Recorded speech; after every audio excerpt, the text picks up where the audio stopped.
बात बिहार की सियासत की। क्या बिहार में सब कुछ ठीक है? ये सवाल इसलिए कि आजकल नीतीश कुमार की प्रगति यात्रा चल रही है और वो तमाम घटनाक्रमों पर चुप हैं। इस बीच केंद्रीय मंत्री गिरिराज सिंह ने भी हैरान कर देने वाली मांग उठा दी है। उन्होंने नीतीश कुमार के लिए भारत रत्न देने की वकालत की है। उधर बिहार के डिप्टी सीएम और बीजेपी के वरिष्ठ नेता विजय सिन्हा ने अटल जयंती पर यह कह दिया कि उनका सपना तब तक पूरा नहीं होगा, अटल जी का सपना तब तक पूरा नहीं होगा जब तक बिहार में बीजेपी की सरकार नहीं बन जाती। तो कहना क्या चाहते हैं, ये एक बहुत बड़ा सवाल है। वहीं पटना में 2025 में भी एक तरह से जो विधानसभा चुनाव हैं तो उसकी तैयारियां तेज हैं। बिहार के डिप्टी सीएम विजय सिन्हा का बहुत बड़ा बयान आ गया है। इससे आप इशारा समझ सकते हैं, अपनी सरकार बनेगी तभी अटल जी को सच्ची श्रद्धांजलि होगी, ये कहना है विजय सिन्हा का। बिहार को आगे बढ़ने के लिए अपनी सरकार जरूरी है, अपनी सरकार बनेगी तभी अटल जी को श्रद्धांजलि मिल पाएगी।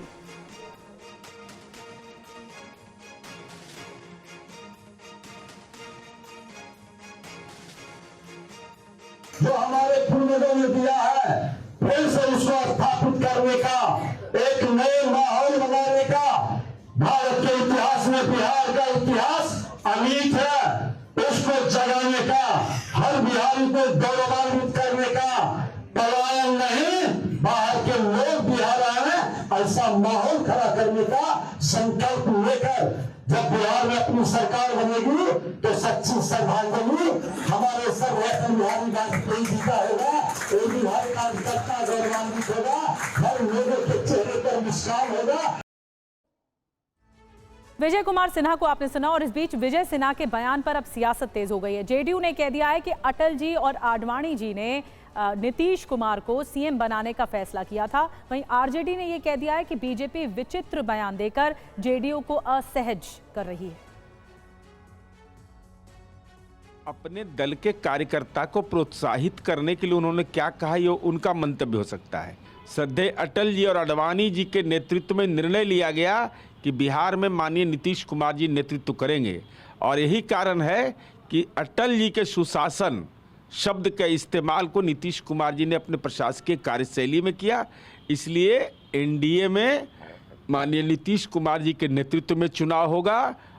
नीतीश कुमार जी राज्य के मुख्यमंत्री जब तक उनकी इच्छा है तब तक जनता की इच्छा है, कहीं कोई परेशानी नहीं।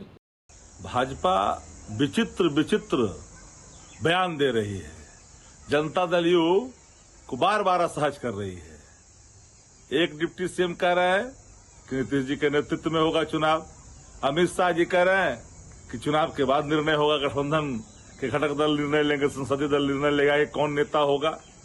आज विजय सिन्हा क्या बोल रहे हैं, जो डिप्टी सीएम है दूसरा नंबर के, कि अटल जी के सपने अधूरे हैं, बिहार में भाजपा की हम सरकार लाएंगे। कई तरह के बयान इस गठबंधन के अंदर कई लोग अपना दे रहे हैं। इसीलिए बार बार पूछा जा रहा है कि क्या बिहार की राजनीति में सब कुछ ठीक है। अब केंद्रीय मंत्री गिरिराज सिंह का भी बड़ा बयान आ गया है। नीतीश कुमार को मिले भारत रत्न, ये गिरिराज सिंह ने मांग कर दी।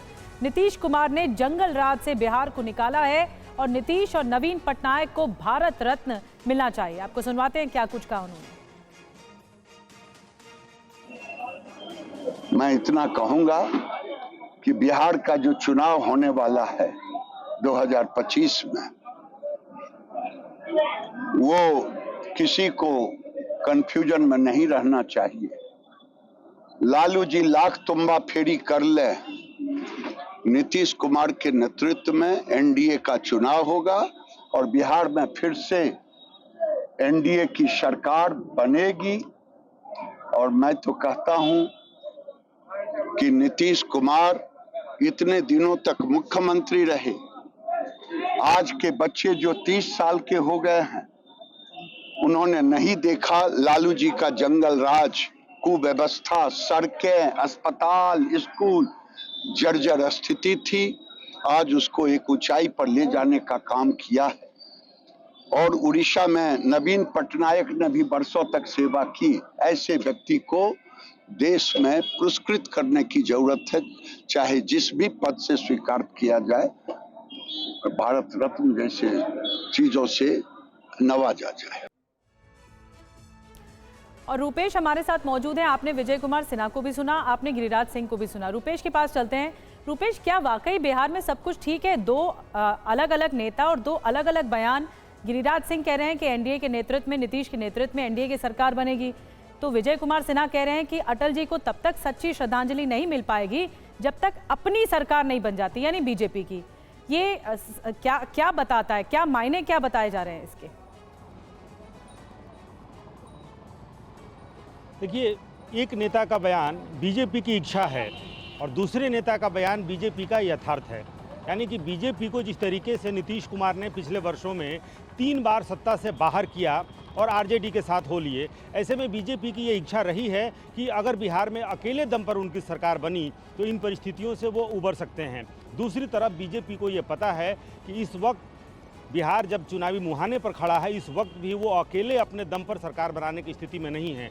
2015 में जब बिहार में महागठबंधन बना, जब कांग्रेस, लालू प्रसाद यादव, नीतीश कुमार एक साथ हुए, तब बीजेपी अकेले थी। उस वक्त अकेले जब चुनाव लड़े तो उनको मात्र 53 सीटें आई थी। और आज भी स्थिति ऐसी नहीं है कि बीजेपी अकेले अपने दम पर माइनस नीतीश कुमार वो सरकार बना ले। और बिहार की जो सियासी स्थिति है उसमें जो 3 धड़े हैं उनमें से 2 धड़ा जो भी साथ होगा उसको एक प्लस पॉइंट रहेगा, उसको एज थोड़ा मिलेगा। बीजेपी के साथ ना तो कांग्रेस आ सकती है ना फिर आरजेडी आ सकती है। नीतीश कुमार ही एक ऐसे धड़े हैं जो कभी इधर आते हैं कभी उधर जाते हैं और इस वक्त बीजेपी के साथ हैं। ऐसे में विजय कुमार सिन्हा का बयान वो बीजेपी की इच्छा थी, लेकिन गिरिराज सिंह और अन्य भारतीय जनता पार्टी के नेता, आप देखिए, ये कहा जा रहा था कि बीजेपी से नीतीश कुमार नाराज हैं, इस वजह से सरकारी यात्रा पर नीतीश कुमार हैं लेकिन उप मुख्यमंत्री वहाँ पर मौजूद नहीं हैं। आज एक उप मुख्यमंत्री सम्राट चौधरी, जो शिवहर में नीतीश कुमार की यात्रा है, वहाँ बीजेपी के उप मुख्यमंत्री सम्राट चौधरी वहाँ पहुँच गए हैं। यानी कि विजय सिन्हा के बयान से इतर भारतीय जनता पार्टी ये जो स्थिति जो यथार्थ जानती है कि इस वक्त नीतीश कुमार को नाराज करना, क्योंकि नीतीश कुमार को पलटने में देर नहीं लगेगा। भले वो सियासी जितनी बातें वो कहते हैं कि गलती हो गई थी, आरजेडी के साथ जाना उनकी गलती थी, अब वो कभी उधर नहीं जाएंगे, लेकिन एक भय कहीं ना कहीं भारतीय जनता पार्टी में या सियासत में ये बनी रहती है कि नीतीश कुमार का अगला सियासी कदम क्या होगा। ऐसे में विजय सिन्हा के बयान के डैमेज कंट्रोल में गिरिराज सिंह ने उनको भारत रत्न देने की मांग कर दी। किसी नेता ने ये कहा कि अटल बिहारी वाजपेयी के सबसे चहेते नेता नीतीश कुमार ही थे। यानी कि भारतीय जनता पार्टी में चहेते तो पड़े हुए हैं लेकिन सबसे चहेते नेता नीतीश कुमार थे।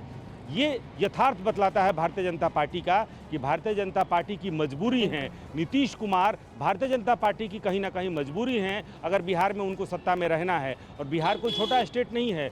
जिस तरीके से झारखंड में चुनाव हुआ, झारखंड में अगर वो सरकार नहीं बना पाए, लेकिन बिहार में अगर वो सत्ता से 2025 में अगर बेदखल होते हैं तो एक बड़ा लॉस होगा। ऐसे में जो कोशिश हो रही है और विपक्ष इन भारतीय जनता पार्टी और जेडीयू के बीच की जो स्थिति है उसको हवा देने में तेजस्वी यादव ने आनंद फानन में बैठक बुला ली। आज उनके एक विधायक कह रहे हैं कि हमारे साथ आ जाएंगे नीतीश कुमार और हम बेशक रूपेश, विपक्ष जो है वो फायदा उठाने की कोशिश कर रहा है, लेकिन रूपेश ने एक बड़ी बात कह दी है